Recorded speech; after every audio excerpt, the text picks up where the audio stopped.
Selamat pagi Bapak Ibu, Saudara-saudari yang dikasihi Tuhan Yesus. Berjumpa kembali dalam sarapan pagi hari ini. Bersyukur kepada Tuhan Yesus dan berterima kasih kepada Bapak dan Ibu Gembala jika pada saat pagi hari ini saya masih diberikan kesempatan untuk berbagi tentang firman Tuhan untuk kehidupan kita sekalian. Amin. Saat ini saya teringat saat saya diberitahu oleh tim sarapan bahwa minggu depan itu sarapannya di Bendungan Tapen. Terus saya tanya, Tuhan, apa ya yang ada kaitannya dengan bendungan? Ayat apa yang harus saya sampaikan? Tuhan kasih pintu, Eli.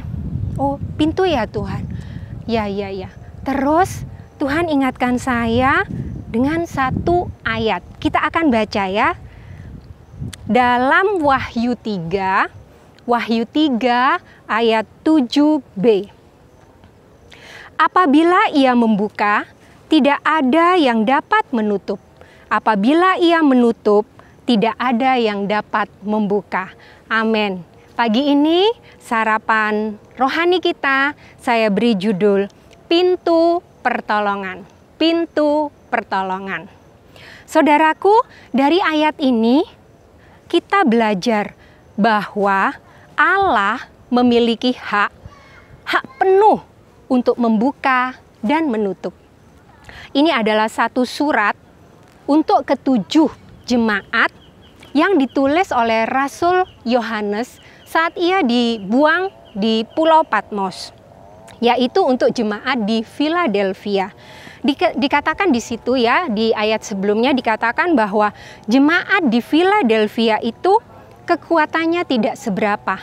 Jadi kemampuannya itu tidak seberapa. Tapi jemaat ini menuruti firman Tuhan, tidak menyangkal nama Yesus dan tekun menantikan Tuhan Yesus.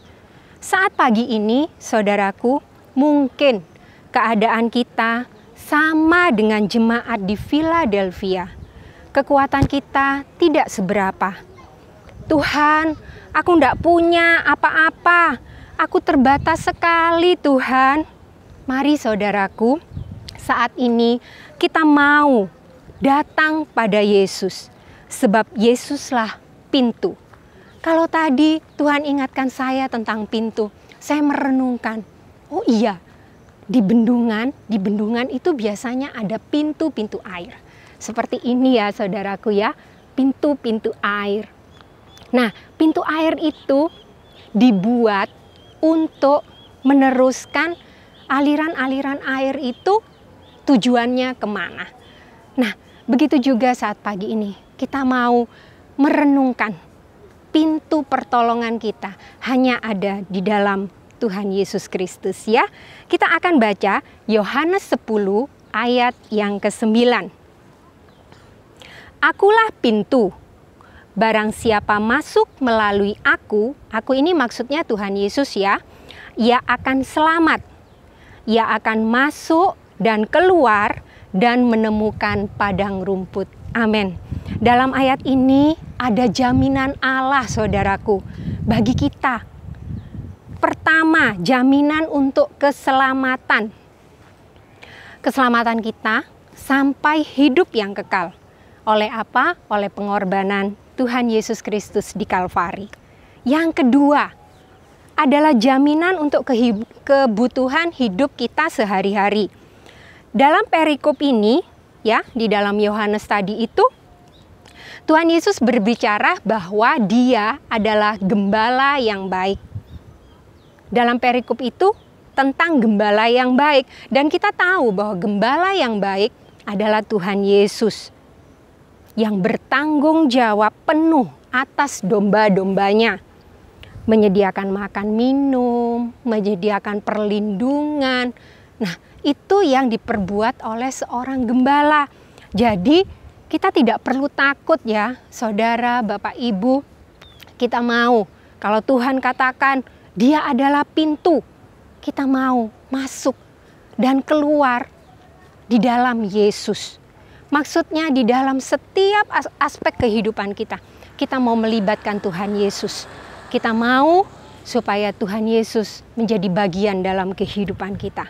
Mari saudaraku, saat ini kita mau belajar sepenuh hanya percaya kepada Tuhan Yesus. Di tengah-tengah pergumulan hidup kita yang kita hadapi sehari-hari, kita terus mau memohon, meminta kepada Tuhan Yesus. Matius 7 ayat 7-8 dikatakan, mintalah maka akan diberikan kepadamu. Carilah maka kamu akan mendapat. Ketoklah maka pintu akan dibukakan bagimu. Karena setiap orang yang meminta, menerima. Dan setiap orang yang mencari, mendapat. Dan setiap orang yang mengetuk, baginya pintu dibukakan. Amin. Mari, saudara-saudari, kita mau datang tersungkur di kaki Yesus. Berserah penuh hanya kepada Tuhan Yesus. Datang dengan segala kerendahan hati kita. Mohon belas kasih Tuhan Yesus. Dan selalu kita mau hidup mengandalkan Tuhan Yesus. Inilah yang bisa menggugah hati Tuhan untuk berbelas kasihan kepada kita. Pintu pertolongan Tuhan akan terbuka bagi kita. Ayat terakhir dalam renungan pada saat ini, kita mau baca di dalam Wahyu 3 ayat 20. Lihat, aku berdiri di muka pintu dan mengetuk. Jikalau ada yang mendengar suaraku dan membukakan pintu, aku akan masuk mendapatkannya. Dan aku makan bersama-sama dengan dia dan ia bersama-sama dengan aku. Saudaraku, saat ini Yesus berdiri di depan pintu hati kita. Dia mengetuk pintu hati kita. Sudahkah kita mengizinkan Tuhan Yesus masuk dalam hati kita? Memimpin seluruh kehidupan kita. Berdaulat, berotoritas di dalam kehidupan kita. Mari kita renungkan saudara-saudari. Kita tidak mau biarkan Yesus di luar. Kita tidak mampu kita tidak mampu saudaraku menghadapi kehidupan di akhir zaman ini yang semakin jahat, yang semakin sulit di dalam segi apapun perekonomian. Selama pandemi ini kita rasakan memang dunia semakin sulit. Tetapi dengan ini kita mau menjadikan Tuhan Yesus itu bagian dari kita. Jadi kita membuka pintu hati kita, Yesus mau masuk dan dia mau berkarya di dalam kehidupan kita. Mari saudaraku, jangan menjadikan Yesus di luar dari pintu hati kita. Tapi kita mau belajar menjadikan Yesus bagian dalam hidup kita. Setiap hari berjalan di dalam pimpinannya. Kita mau dengar-dengaran selalu. Banyak suara Tuhan lewat kebenaran firman Tuhan terlebih. Firman Tuhan itu berbicara banyak sekali. Kita mau setia membacanya, mengikuti sarapan pagi, kegiatan ibadah. Dan kita mau ada saat teduh, berdua, hanya berdua dengan Tuhan Yesus. Di situ kita akan merasakan bahwa benar-benar Yesus ada di dalam kehidupan kita, memimpin di setiap langkah kehidupan kita. Supaya Yesus itu tahu apa yang menjadi kekhawatiran kita. Tuhan Yesus itu tahu apa yang menjadi pergumulan hidup kita. Jangan biarkan Tuhan Yesus di luar, tetapi kita mau membuka pintu hati kita untuk Tuhan Yesus. Amin.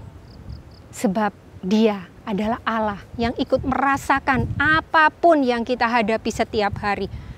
Itu yang menjadi penghiburan bagi kehidupan kita, menjadi kekuatan.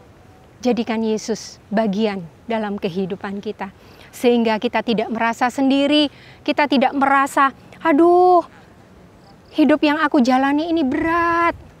Tetapi kalau kita mau mengizinkan Tuhan Yesus masuk dalam kehidupan kita, otomatis kita memiliki kekuatan, memiliki penghiburan yang daripada pribadinya sendiri. Amin. Inilah renungan yang bisa saya bagikan. Biar Roh Kudus menolong kita untuk kita bisa menjadi pelaku-pelaku firman Tuhan. Ingat pintu air di bendungan ini.